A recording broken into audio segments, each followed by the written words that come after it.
Friend, Hindi और pride में आप सभी का स्वागत है। जैसे कि हम भक्तिकाल पीवाईक्यू संबंधी सीरीज लेकर चल रहे हैं और उसकी अगली कड़ी में आपका स्वागत है। देखिए यहाँ पे 50 जो क्वेश्चन है 571 यानी 571 नंबर पे क्वेश्चन अगर देखें तो क्वेश्चन है कि पुष्टि मार्ग को जहाज जाते हैं सो जाको कुछ लेना को लेवो। सूरदास की मृत्यु को सन्निकट जानकर ये जो कहा गया है, ये कथन किसके द्वारा कहा गया है? यानी पुष्टि मार्ग को जहाज जात है, यानी ये लगा कि सूरदास जी जो है उनका निधन सन्निकट है और इसको जानकर ये किस कवि के द्वारा कहा गया है? तो पुष्टि मार्ग को जहाज जाते है सो जाको कछु कहो सो लो, ये जो कहा गया है ये किसके द्वारा कहा गया है? विट्ठलनाथ के। कुंभनदास जो है अष्टछाप भक्त कवियों में सबसे अगर देखा जाए तो यहाँ पे दिया गया है कि सबसे ज्येष्ठ कौन है, कनिष्ठ कौन है।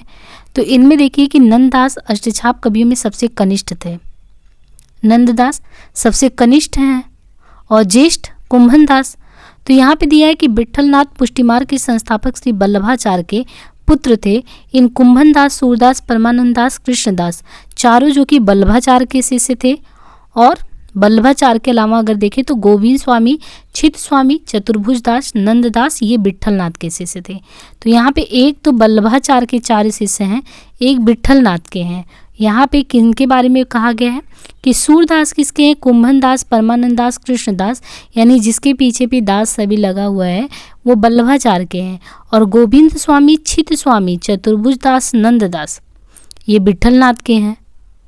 और इन्हीं को लेके अष्टछाप यानी इन 8 लोगों को मिलके अष्टछाप भक्त कवियों की स्थापना होती है। सूरसागर किसी चली आती हुई गीत काव्य का भले ही वह मौखिक हो, विकास प्रतीत होता है। उक्त स्थापना किसकी है? तो सूरसागर के संदर्भ में उपयुक्त स्थापना किसके द्वारा की गई है? रामचंद्र शुक्ल के द्वारा सूरसागर के संदर्भ में उपयुक्त कथन कि सूरसागर किसी चली आती हुई गीत काव्य के जैसे हैं। ये शुक्ल जी के अनुसार रामचरित गान का और उनके कवियों में गोस्वामी तुलसीदास जो कि सर्वश्रेष्ठ स्थान रखते हैं, तो सूरसागर के संदर्भ में उपयुक्त स्थान शुक्ल का है। निम्न में से किस रचनाकार का असली नाम अगर देखेंगे तो सैयद इब्राहिम था।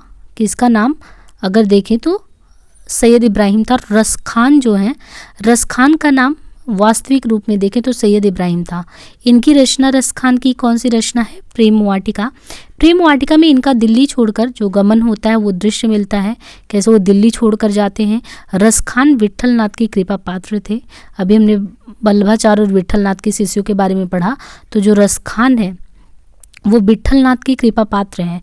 भारतेंदु इनके समर्पण पर कुछ लिखा है कि इन मुसलमान हरिजन पे कोटिन हिंदू वारिये, कि यानी इनका समर्पण जो है चीज़ों को लेके। और शुक्ल ने लिखा है और कृष्ण भक्तों के समान अगर गीतिकाव्य का आश्रय न लेकर कवि तसोया में अपने प्रेम की व्यंजना की है।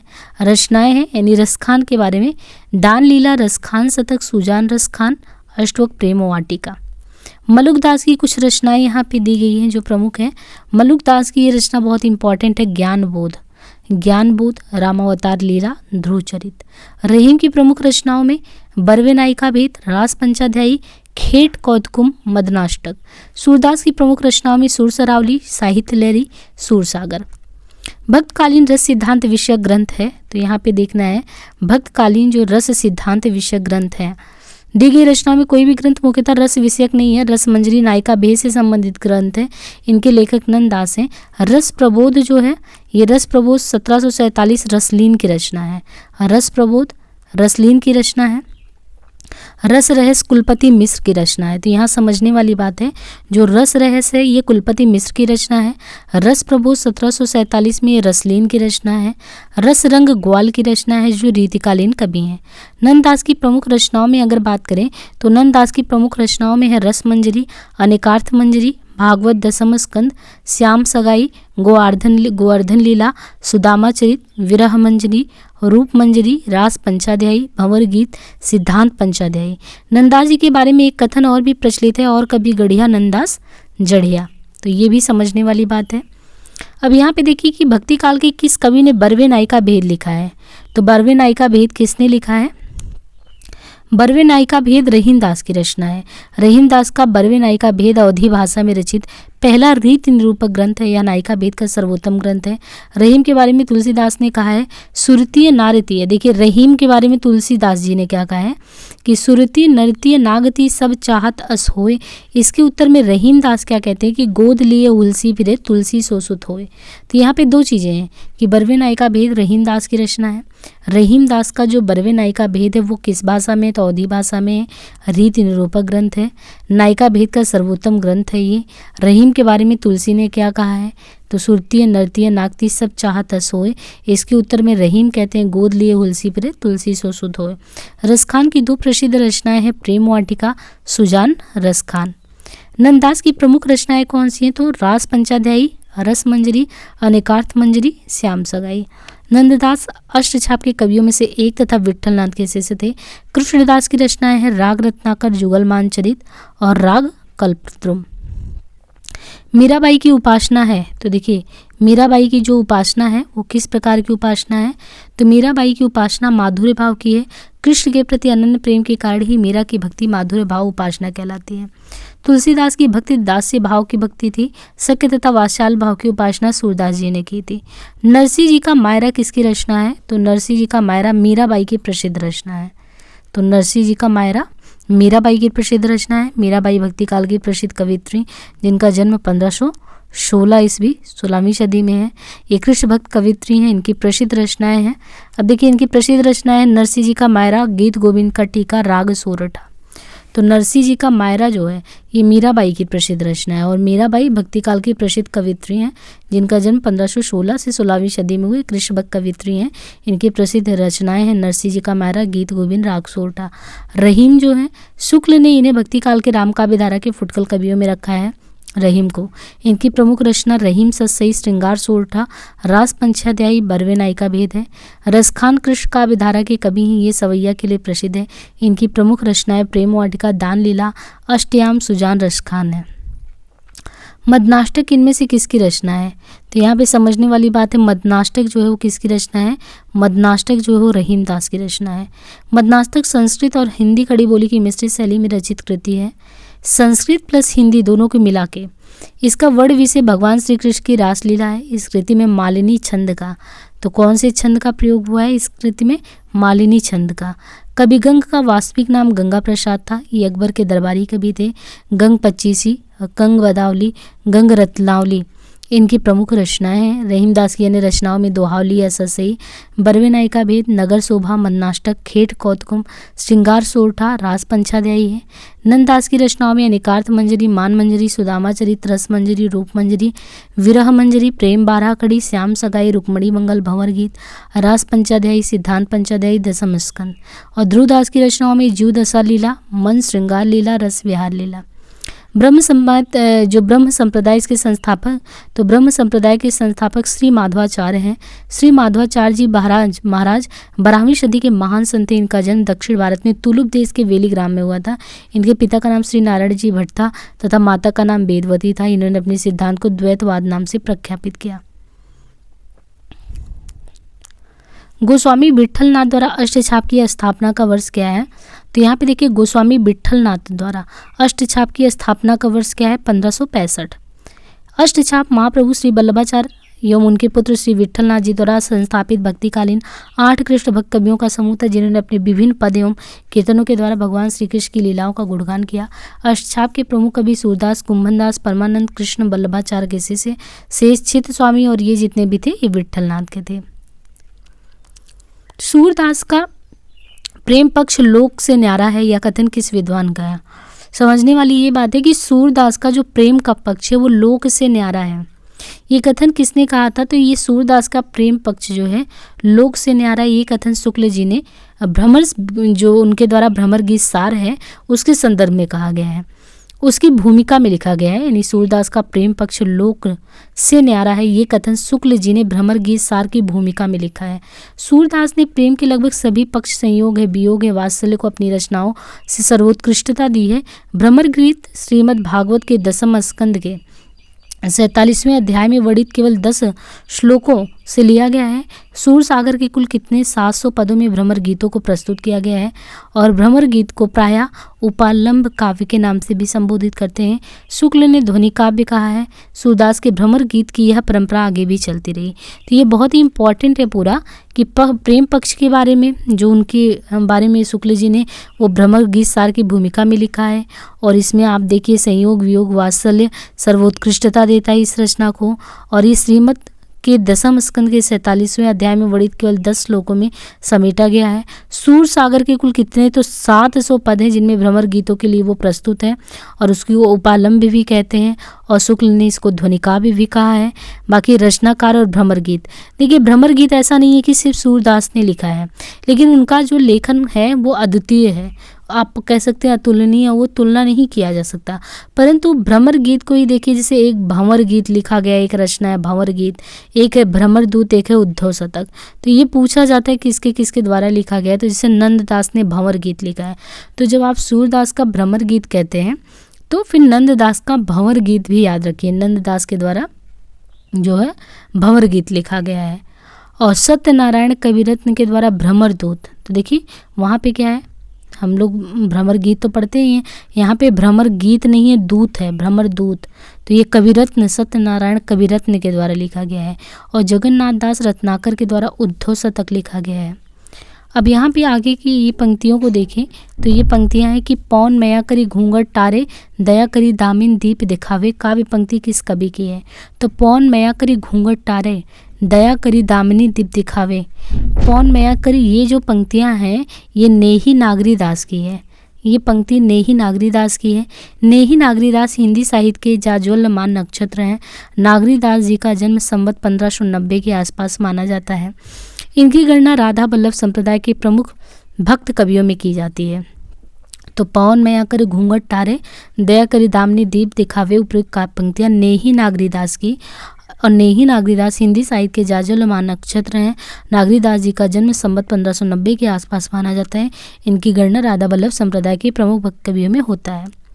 निम्नलिखित में से कौन सी नंददास की कृति नहीं है? रूप मंजरी, मान मंजरी और बिरहा मंजरी, कवि प्रिया। तो देखिए कवि प्रिया जो है वो नंददास की कृति नहीं है, नंददास की रचनाएं हैं।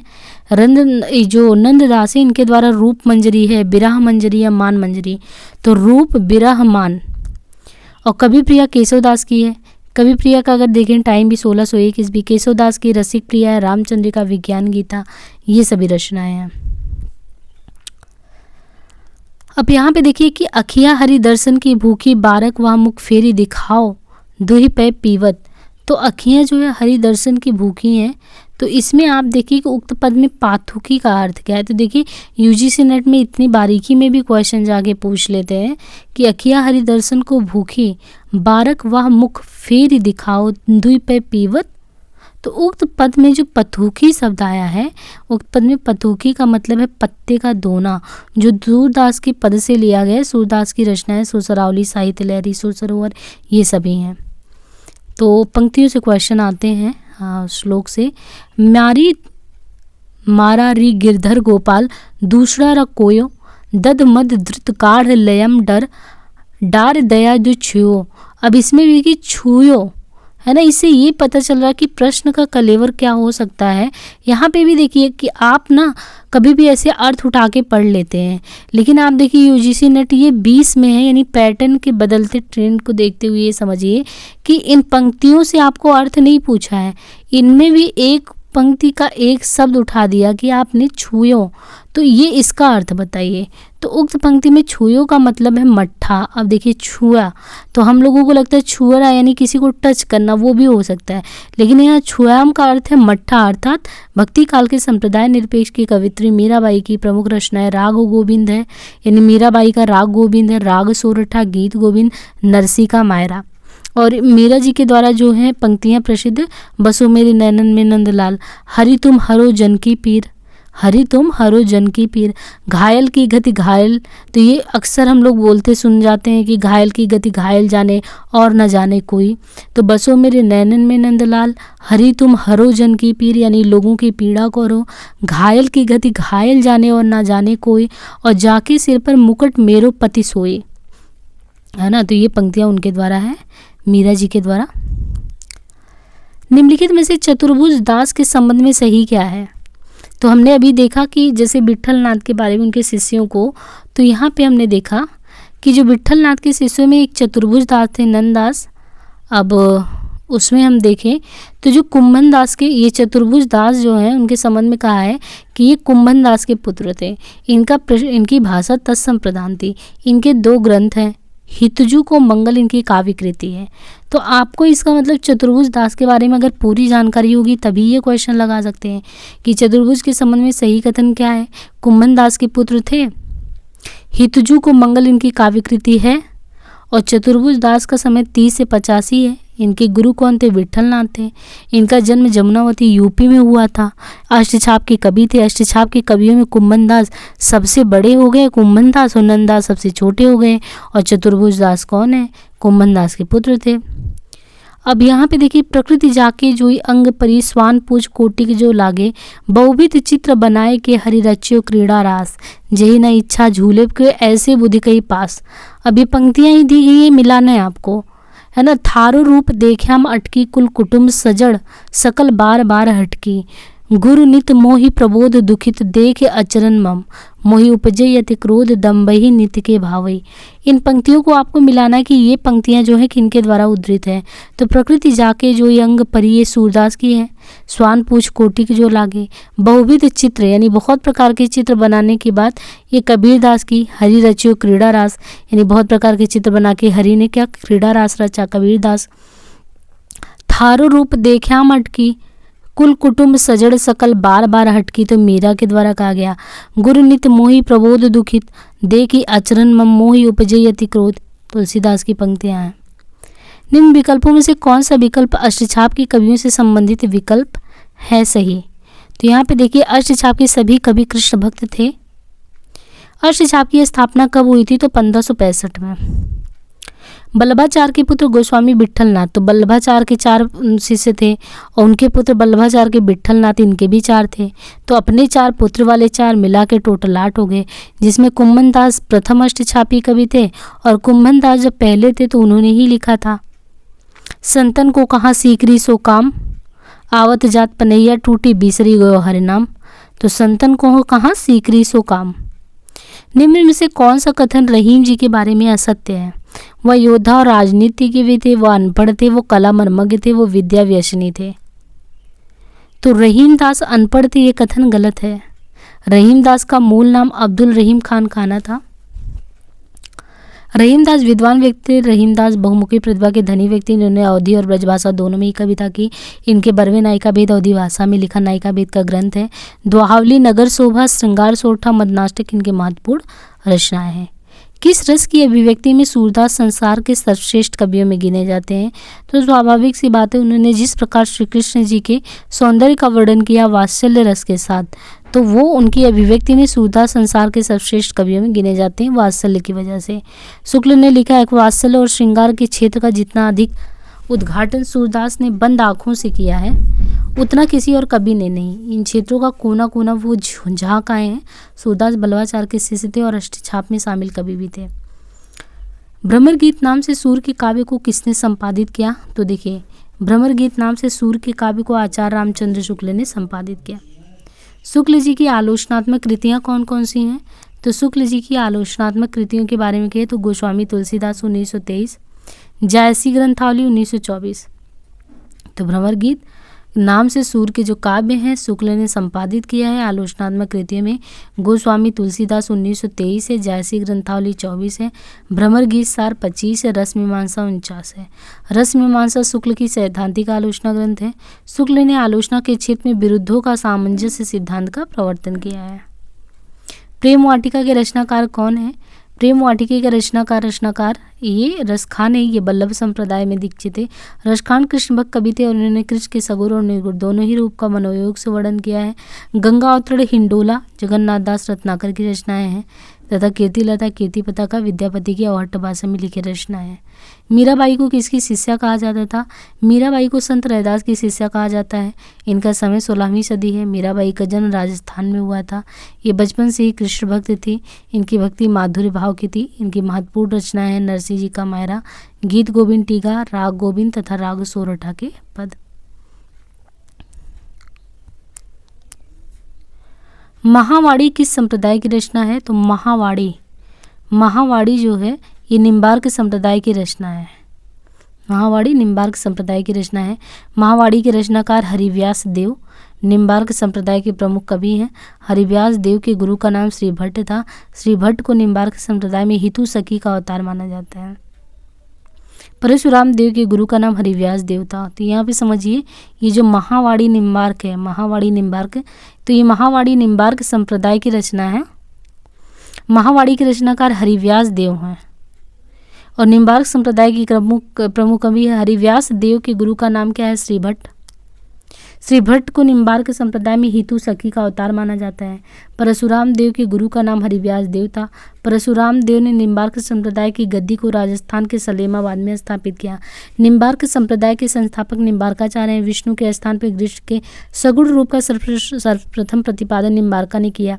अष्टछाप की स्थापना 1565 ईस्वी में गोस्वामी विट्ठलनाथ ने किया। गौड़ीय संप्रदाय के प्रवर्तक कृष्ण चैतन्य महाप्रभु हैं। राधा बल्लभ संप्रदाय की स्थापना 1534 ईस्वी में आचार्य हितहरि वंश ने वृंदावन में किया। ज्योतिष ग्रंथ खेट कौतुकम के रचयिता कौन है? तो ये ज्योतिष ग्रंथ खेट कौतुकम के रचयिता है रहीम दास जी का मूल नाम अब्दुल रहीम खानकाना है। इनकी रचनाओं का खोज सबसे पहले भरतपुर के माया शंकर याज्ञिक ने किया। रहीम दास ने संस्कृत, फारसी और हिंदी मिश्रित खेट कौतुकम नामक एक ज्योतिष ग्रंथ रचा। रहीम दास जी की प्रमुख रचनाएं दोहावली, नगर शोभा, श्रृंगार सोठा, मदनाष्टक, बरवे नायिका भेद, अवधी भाषा में लिखा पहला रीति निरूपक ग्रंथ। इसकी रचना संस्कृत के भानुदत्त की रसमंजरी के आधार पर हुई। पुष्टिमार्ग के प्रवर्तक वल्लभाचार्य थे। पुष्टिमार्गी भक्ति में पुष्टि भगवत अनुग्रह कृपा को शुद्धाद्वैत ने प्रतिपादक वल्लभाचार्य हैं। रामावत के संस्थापक रामानंद, स्मार्त और अद्वैत के संस्थापक शंकराचार्य, विशिष्ट के रामानुजाचार्य। निम्न में से कौन सी नरोत्तम दास की विख्यात कृति है? तो यहाँ पे देखिए सुदामा चरित। ये जो सुदामा चरित है, सुदामा चरित नरोत्तम दास की विख्यात कृति है। नरोत्तम दास का जन्म सीतापुर जिले के वाड़ी नामक कस्बे में हुआ था। नरोत्तम दास की प्रमुख काव्य कृतियाँ सुदामा चरित खंड काव्य है, ध्रुव चरित, विचारमाला, ये सभी हैं। मीराबाई के पदों में किस भाषा का प्रयोग किया गया है? देखिए जो मीराबाई का पद है, तो मीराबाई का जन्म जो 1516 ईस्वी में हुआ था, तो इन्होंने अपने प्रियतम कृष्ण जी को मानकर उपासना की थी। इनकी भाषा जो थी ना, वो राजस्थानी मिश्रित ब्रज भाषा है। मीराबाई की प्रमुख रचनाओं में देखें तो गोविंद की टीका करके है, नरसिंह जी का मायरा, राग सोरठा, राग गोविंद, रुक्मणी मंगल। और कौन से भाव से इन्होंने भक्ति की? तो माधुर्य भाव से की। खीरा सिर से काटिए मलियत नामक लगाए, खीरा सिर से काटिए मलियत नमक लगाए। उपयुक्त पंक्तियां जो है ना, ये रहीम दास की है।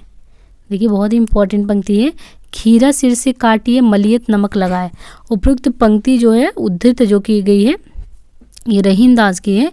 इनका मूल नाम रहीम खानकाना था। रहीम दास ने बरवे नायिका भेद की रचना की है अवधी भाषा में। ये अवधी भाषा में रचित जो है एक तरीके से प्रबंध निरूपक ग्रंथ है। और दोहावली, नगर शोभा, श्रृंगार सोरठा, मदनाष्टक, खेत कौतुकम, इनकी और भी रचनाएं हैं। निम्नलिखित में से कौन राधा वल्लभ संप्रदाय के बारे में है? तो राधा वल्लभ संप्रदाय हित हरिवंश में आप देखिए कि इन्होंने राधा जी को गुरु के रूप में स्वीकार किया है। राधा वल्लभ संप्रदाय, तो राधा जी को गुरु के रूप में स्वीकार किया गया है। और वल्लभ संप्रदाय में वल्लभाचार्य ने पुष्टि मार्ग का प्रवर्तक, शुद्ध द्वैतवाद सिद्धांत के प्रतिपादक। निम्बार्क में निम्बार्का संप्रदाय, और इसी को निम्बार्क संप्रदाय आप कह सकते हैं। और बाकी हरिदासी सखी या टड्डी संप्रदाय स्वामी हरिदास का। गौड़ी संप्रदाय जो है चैतन्य महाप्रभु का है।